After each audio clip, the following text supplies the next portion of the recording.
Hello everyone, welcome to selection mate. I hope आप सब अच्छे होंगे और आपके प्रिपरेशन भी आपके आने वाले एग्जाम के लिए अच्छी चल रही होगी। आज का जो हमारा सेशन है वो है नंबर सिस्टम का। ठीक है, यहाँ पर हम अपना फर्स्ट टॉपिक स्टार्ट कर रहे हैं। फोकस है ये एग्जाम जीडी को लेकर, एसएससी जीडी को, इसके अलावा केवीएस का एग्जाम लाइन अप है। इसका मतलब ये है एसएससी सीएचएसएल की भी वैकेंसीज आ चुकी हैं, उसके लिए भी वीडियो इक्वली इंपॉर्टेंट है। जहां पर भी जो टॉपिक मैं पढ़ाऊंगी वो आता है, उस हर एग्जाम के लिए वीडियो इक्वली इंपॉर्टेंट है। हर एक टॉपिक को, हर एक पॉइंट को आपने बहुत आराम से समझना है, ठीक है, और उस पर फोकस करते हुए पढ़ना है। पेन पेपर आप लेके बैठिए साथ में।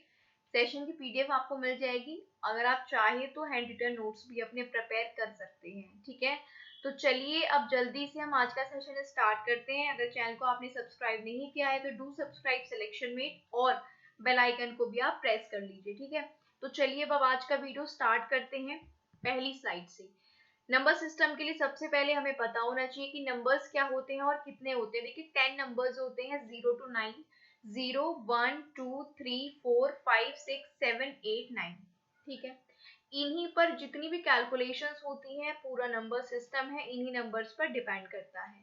आपको पता होगा कि कोई अगर नंबर हमारे पास है तो उसमें इकाई क्या होता है, दहाई क्या होता है, यानी कि वंस प्लेसेस क्या होता है, टेंस प्लेसेस क्या होता है।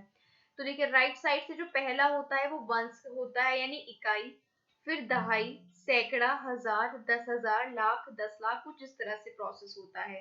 ठीक है, इकाई, दहाई, सैकड़ा, हजार, 10,000, लाख, 10 लाख, वंस, टेंस, 100, 1000, इस तरह से प्लेसेस होते हैं। अब इकाई ये आपको पता चल गया, नंबर भी आपको पता चल गया। एक एक करके हम पॉइंट टू पॉइंट डिस्कशन करते हैं कि क्या क्या हमें चीजें इसमें पता होनी चाहिए। तो पहली चीज है जातीय मान।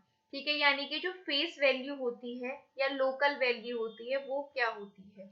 तो जो फेस वैल्यू या लोकल वैल्यू होती है वो क्या होती है। फेस वैल्यू यानी जो चीज आपके फेस के सामने है, तो वही लोकल वैल्यू या फेस वैल्यू होती है या जातीय मान होता है। मान लीजिए नंबर है और इसमें आपसे पूछे कि 5 का जातीय मान बताइए, तो 5 का जातीय मान 5 ही होगा। जातीय मान या फेस वैल्यू के मतलब है जो फेस पर है वही डायरेक्टली।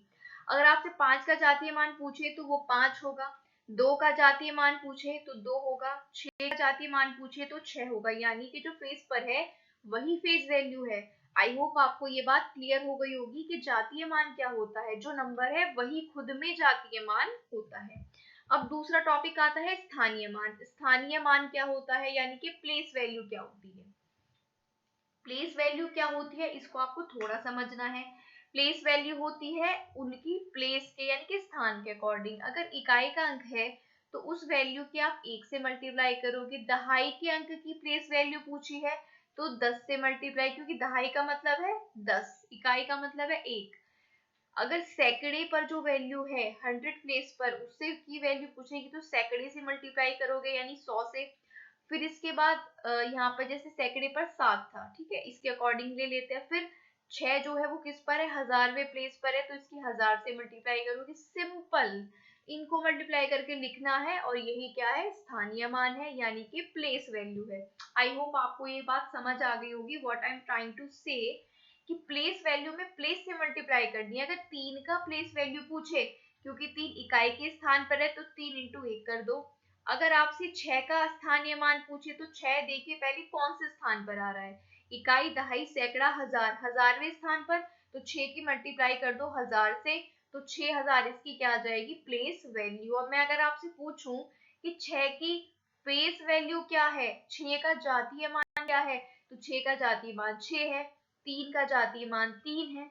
और मैं अगर आपसे पूछूं यहाँ पर 7 का स्थानीय मान यानी प्लेस वैल्यू क्या है, तो पहले आपको देखना है 7 कहाँ पर आ रहा है, इकाई, दहाई, सैकड़ा। सैकड़े पर 7 आ रहा है, सैकड़े में आते हैं 2 जीरो, तो कर दीजिए मल्टीप्लाई और आपको मिल जाएगा 7 की प्लेस वैल्यू यानी कि 700। तो फेस वैल्यू तो वही होती है जिसकी आपसे पूछी जाए, 7 की तो 7, 5 की तो 5, लेकिन जो प्लेस वैल्यू होती है वो डिफरेंट होती है। प्लेस वैल्यू को प्लेस से मल्टीप्लाई करनी होती है। अगर इकाई पर है वो वैल्यू तो 1 से, दहाई पर है तो 10 से, सैकड़े पर है तो 100 से, और जिस तरह जिस स्थान पर है उससे मल्टीप्लाई करके उसकी प्लेस वैल्यू आती है।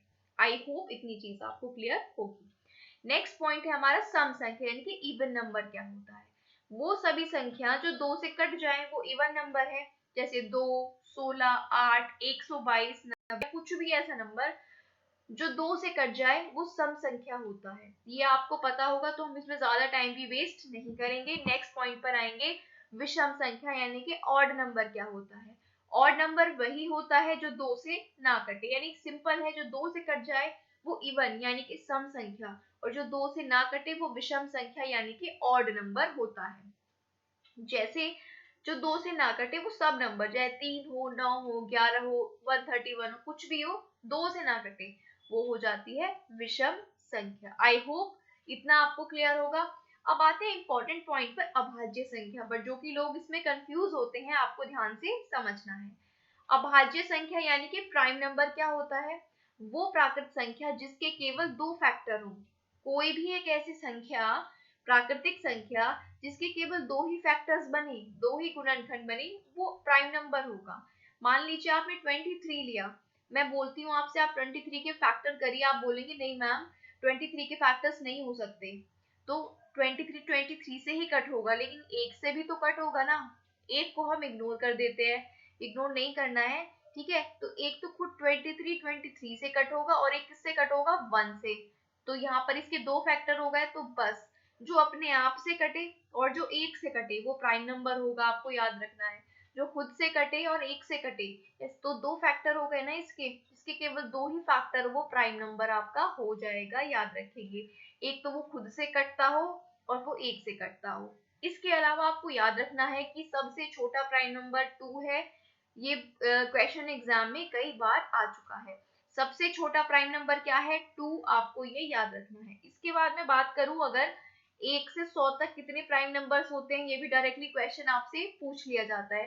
तो 1 से 100 तक 25 प्राइम नंबर्स होते हैं, आपको ये भी याद रखना है। स्क्रीनशॉट ले लीजिए इसका, ठीक है गाइज। आई होप इतनी चीज आपको क्या होगी, क्लियर होगी। और अगर क्लियर है तो लाइक बटन पे आप प्रेस कर दीजिए। चलिए नेक्स्ट अब हम बात करते हैं, स्क्वायर मेथड होता है प्राइम नंबर निकालने की। मान लीजिए आपके पास एक नंबर है 107, आपसे मैं बोलूँ इसकी फैक्टर करिए, तो पहले तो आप देखते समझ जाएंगे, अगर आपने थोड़ी पढ़ाई की है, कि मैम ये प्राइम नंबर है, इसका या तो ये एक से ही कटेगा या 107 खुद से ही कटेगा। इसके अलावा आप क्या कर सकते हैं, 107 के पास में इससे थोड़ा ज्यादा पर जो स्क्वायर है वो ले लीजिए। तो 107 में हम इसके आगे हम देखते हैं कि 121 कहीं जाकर आता है, जो कि 11 का स्क्वायर है, पता है ना आपको। इससे बड़ी आप एक डिजिट ले लीजिए जो कि स्क्वायर में बने, तो वो बन रही है 121, तो हमने 11 ले लिया। तो आपको पता है कि 11 का स्क्वायर बड़ा है 107 से, है ना, 121 बड़ा है 107 से। तो आपने क्या करना है, 11 से छोटे प्राइम नंबर आप लिख लीजिए। तो 11 से छोटे प्राइम नंबर क्या होंगे, 2, 3, 5 और 7, ये 11 से छोटे प्राइम नंबर होंगे। अब आप देखेंगे क्या इन नंबर से 107 कट रहा है, अगर कट रहा है तो ये प्राइम नंबर नहीं है, और अगर नहीं कट रहा है तो ये प्राइम नंबर है, और जो कि नहीं कट रहा, तो नहीं कट रहा अगर ये किसी से भी, तो 107 क्या होगा, एक प्राइम नंबर होगा। ये आपको याद रखना है। तो प्राइम नंबर सीधे सीधे खुद से कटेगा या 1 से कटेगा, बस आपको सिर्फ इतना याद रखना है। नेक्स्ट मैं बात करूं को प्राइम नंबर क्या होते हैं, सह अभाज्य संख्या क्या होती है। तो सह अभाज्य संख्या वो होती है जिनका HCF यानी कि मसपा होता है 1, वो होती है सह अभाज्य संख्या। देखिए मैथ में आपको जो चीजें क्लियर होंगी वो एग्जाम्पल से ही होंगी, इसलिए हर चीज का एग्जाम्पल मैंने रखा हुआ है। थ्योरी बस आपकी एक बार पढ़ने के लिए है, बाकी एग्जाम्पल से आपको सब कुछ क्लियर हो जाएगा। पहला एग्जाम्पल है 2 और 5, इनमें क्या कॉमन है, 1, तो 1 इनका क्या हो गया, HCF। 3 और 5 का HCF कितना होगा, 1। 6, 7 का 1, 21 और 65 का HCF होगा 1। तो ऐसी दो संख्याएं जिनका HCF 1 होता है वो सहभाज्य संख्याएं होती है। यहाँ पर 2 और 5 सहभाज्य संख्या है, ये भी एक सारी क्या है, सहभाज्य संख्याएं। एक और बात कि अगर कोई दो सहअभाज्य संख्याएं a और b में दोनों से पूर्ण विभक्त होती है, तो वो a b से भी पूर्ण विभक्त होती है। मान लीजिए कोई संख्या है, वो a से भी कट रही है, वो b से भी कट रही है, ठीक है, सहअभाज्य होनी चाहिए। कोई संख्या है, दो सहअभाज्य संख्या a और b, और कोई नंबर है यहाँ पर, और ये नंबर ए से भी कट रहा है, ये नंबर बी से भी कट रहा है, तो ये ए इंटू बी से भी कटेगा ये नंबर। ये याद रखना कैसे, ये नंबर है आपके पास, आप इसको देखे बताइए क्या 2 से कट होगा? बिल्कुल होगा, क्योंकि एंड में 2 आ रहा है, इवन है तो 2 से कटेगा। ठीक है जी, 2 से कट गया। फिर आप इसको 3 से चेक करेंगे, क्या है 3 से कट रहा है, तो 3 से काटने की जो भाजकता का रूल है वो क्या है कि नंबर्स का जो एडिशन है वो 3 से कटना चाहिए। तो नंबर को ऐड कर लिया 19752, ऐड करके आया 27। क्या 27 3 से कट होता है? बिल्कुल होता है। तो ये अगर ये नंबर जो आया है ऐड करके 3 से कट हो रहा है तो पूरी संख्या भी 3 से कट होगी। आगे हम पढ़ेंगे डिटेल में डिविजिबिलिटी रूल को, तो वहां से आपसे क्लियर हो जाएगा। तो ये नंबर 2 से भी कट रहा है, ये नंबर 3 से भी कट रहा है, तो ये 2 गुणा 3 से भी कटेगा। ये रूल है कि अगर ए से भी कटे, बी से भी कटे, तो भैया वो ए बी से भी कटेगा। तो अगर 2 से कट रहा है, 3 से कट रहा है, तो 2 गुणा 6 यानी 2 गुणा 3 6 से भी नंबर जो 19752 है ये इससे भी कट होगा। ये रूल भी आपको ध्यान रखना है। जो मैंने आपको समझाया है आई होप आपको वो क्लियर हो गया होगा। नेक्स्ट स्लाइड पर चलते हैं। अब एक डिवीजन रूल की बात कर लेते हैं, भाग संक्रिया की। देखिए ये होता है वो बड़ी सी इक्वेशन है ना, या बड़ा सा नंबर जिसे आप डिवाइड करना होता है इस नंबर से। यहाँ पर क्वोशंट आता है, यहाँ आता है रिमाइंडर। तो इनमें एक इक्वेशन बन जाती है जो आपको याद रखनी है, इंपॉर्टेंट है। जो बीच कैसे याद रख सकते हैं आप, बीच वाला है वो बराबर होगा इन दोनों की मल्टीप्लाई प्लस रिमाइंडर की। बीच वाला a बराबर है b इंटू क्यू के, प्लस हो जाता है इसमें r। ये इस तरह से आप याद रख सकते हैं, a is equals to b q plus r। ठीक है, फॉर्मूला है जो याद रखना है, मतलब ये जो शॉर्ट फॉर्म में लिखा है वो ये है, भाज्य बराबर भाजक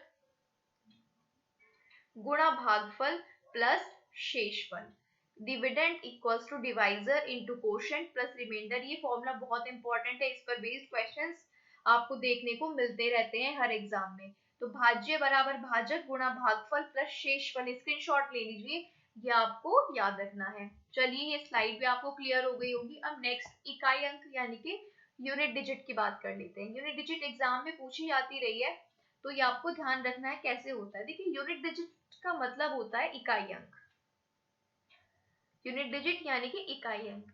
तो इसका मतलब ये है कि आपको सिर्फ इकाई अंक पर ही फोकस करना है और दहाई सैकड़े पर नहीं जाना। इकाई अंक निकालना हो तो बस इकाई अंक पर फोकस करो। तो हमने क्या किया, इकाई अंक ले लिया सबका। राइट साइड से पहला होता है ना इकाई, राइट साइड से हम इकाई दहाई करना शुरू करते हैं, आपको पता होगा। तो यहाँ से 4 है, यहाँ 2, यहाँ 3, यहाँ पे 2। अब इनकी मल्टीप्लाई कर लीजिए, 2 तिया 6 दूनी 12 चौक 48। इकाई का अंक चाहिए सिर्फ इकाई का, वो क्या हो जाएगा 8। ये क्या हो जाएगा आपका आंसर हो जाएगा। आई होप ये जो इकाई अंक का हमने पहला क्वेश्चन किया है ये आपको अच्छे से क्लियर हो गया होगा। ठीक है, यहाँ पर इकाई का अंक क्या होगा 8। वैसे ही एडिशन के क्वेश्चन में भाई हमें औरों से क्या मतलब है, हमें सिर्फ इकाई अंक चाहिए। तो हमने क्या किया, बस इकाई अंक ही लिख लिया। यहाँ पर ये 3 और 2 5 और 1 6 और 1 7, तो यहाँ पर जो आंसर हो जाएगा वो हो जाएगा 7। ये जो इजी क्वेश्चन थी, इकाई अंक लिया मल्टीप्लाई कर दी, इकाई अंक लिया ऐड कर दिया।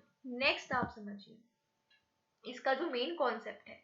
इकाई अंक में एक चीज आपको याद रखनी है कि अगर आपके पास 0 1 5 और 6 है इकाई प्लेस पर, यूनिट डिजिट में 0 है, यूनिट डिजिट में 1 है, यूनिट डिजिट में 5 है या यूनिट डिजिट में 6 है, तो भैया उनका यूनिट डिजिट यानी इकाई अंक यही नंबर्स होंगे। 0 है तो 0 यूनिट डिजिट होगा, 1 है तो 1 यूनिट डिजिट होगा, 5 है तो 5 यूनिट डिजिट होगा और 6 है तो 6 यूनिट डिजिट होगा। ये आप याद रखिए, यूनिट डिजिट 0 होगा तो 0, 1 होगा तो 1, 5 होगा तो 5, 6 होगा तो 6। बाकियों की बात बाद में करेंगे, पहले एग्जाम्पल देखिए। 45 की पावर है 1 2 3, हमने बोला इकाई अंक से मतलब है हमें, तो हमने 4 को छोड़कर 5 की पावर 123 लिख लिया। अब अगर यहाँ 5 है ना तो डजेंट मैटर की पावर में क्या है, आप आंसर लिख दीजिए 5 इकाई अंक। ये पूरा नंबर है, हमें इकाई अंक से मतलब है, हमने 6 लिखा, जो भी पावर है 6 का इकाई अंक 6। पूरा नंबर है, हमें इकाई अंक से मतलब है 1 लिखा, 1 की पावर में कुछ भी हो 1। जीरो है एंड में, जीरो तो जीरो, यानी 0 1 5 6 को आप मन में बिठा लीजिए, इकाई अंक यही होंगे अगर इकाई अंक पर यही अंक है। नेक्स्ट आ जाते हैं। अब 0 1 5 6 पर तो कोई चेंज नहीं है। अब बात आ जाती है 4 की और 9 की। इसमें थोड़ा अलग आपको करना है। सिर्फ इतना ध्यान रखना है कि अगर 4 की पावर में कोई इवन है, 4 की पावर में इवन नंबर है, या 4 की पावर में ऑड नंबर है। अगर 4 की पावर में इवन ऑड का तो बता दिया ना मैंने आपको, जो 2 से कटे वो इवन, जो 2 से ना कटे वो ऑड। 4 की पावर में अगर इवन नंबर है तो भैया जो यूनिट डिजिट होगा वो 6 होगा, और अगर 4 की पावर में ऑड नंबर है तो यूनिट डिजिट 4 होगा। वो कैसे, एक बात बताइए, जब 4 की पावर 1 होती है तो 4 आता है ना, और जब 4 की पावर 2 होती है तो 16 आता है। अब ये है ऑड, ऑड में कितना आ रहा है 4, तो हमने ऑड में 4 ही तो बताया है। और ये क्या है इवन, इवन में यूनिट डिजिट पर क्या आ रहा है 6, तो हमने 6 ही तो बताया है। 4 की पावर 3 करेंगे 64, यूनिट डिजिट पर 4। 4 की पावर 4 करेंगे तो ये आ जाता है, तो यहाँ पर यूनिट डिजिट पे क्या आ रहा है 6 आ रहा है, ठीक है। तो यहाँ से 256 में ये क्या आ जाता है 6, 4 6 4 6, आप आगे करते जाएंगे ना ऐसे ही रिपीट होगा। इसी से ये यहाँ पर ट्रिक बनी है कि भैया 4 की पावर इवन तो यूनिट डिजिट 6, 4 की पावर ऑड तो यूनिट डिजिट होगी आपकी 4, याद रखेंगे। अब 9 पर आ जाओ। 9 में भी यही है, 9 की पावर अगर है इवन तो यूनिट डिजिट पर आएगा 1, और 9 की पावर है अगर ऑड तो यूनिट डिजिट पर आएगा खुद 9। आप कहोगे कैसे भैया, 9 की पावर 1 है तो 9 आ रहा है ना, ऑड पर क्या आ रहा है 9, और 9 की पावर 2 होता है 81, यूनिट डिजिट पर क्या आ रहा है 1। ऐसे ही ये फर्दर चलता रहता है। तो 4 पर इवन में 6, 4 पर ऑड पर 4, 9 पर इवन पर 1, और 9 पर जो ऑड पर 9, यानी 4 और 9 की पावर अगर ऑड हो तो वो खुद आएंगे। 4 की ऑड होगी तो 4 आएगा, 9 की ऑड पावर होगी तो खुद 9 आएगा, लेकिन 4 की इवन पर 6 और 9 की इवन पर 1 आएगा। याद रखेंगे, स्क्रीनशॉट ले लीजिए। नेक्स्ट साइड पर चले, चलिए इनके कुछ एग्जाम्पल देख लेते हैं जो मैंने आपको समझाए हैं उसी पर बेस्ड। 4 की पावर है 123। अब 4 आ गया, तुरंत फॉर्मूला अपने दिमाग में घुमाइए। 4 की पावर 123 यानी कि ऑड, और ऑड पर क्या आता है 4, 4 की power odd per unit digit 4, 4 की पावर है 2, ये 2 5 6 1 2 इवन, 4 की इवन में आता है 6, यूनिट डिजिट तुरंत आंसर लगा दीजिए। 9 की पावर इवन में 1, और 9 की पावर ऑड में 9। क्लियर है ना, इवन ऑड क्या कहते हैं। अब आप बोलोगे कि मैम जो 2 3 7 8 नंबर बचे हैं उनका क्या, तो उनको हम एक नॉर्मल मेथड से सॉल्व करेंगे, और उस नॉर्मल मेथड से आप 0 1 2 3 4 5 6 7 8 9 सभी को सॉल्व कर सकते हैं। 4 और 9 का फॉर्मूला बताया, चाहे वो लगाए, चाहे जो मेथड अब मैं बताने जा रही हूँ वो आप हर एक पर लगा सकते हैं, कोई भी डिजिट हो। तो चलिए बात करते हैं उस तरीके की।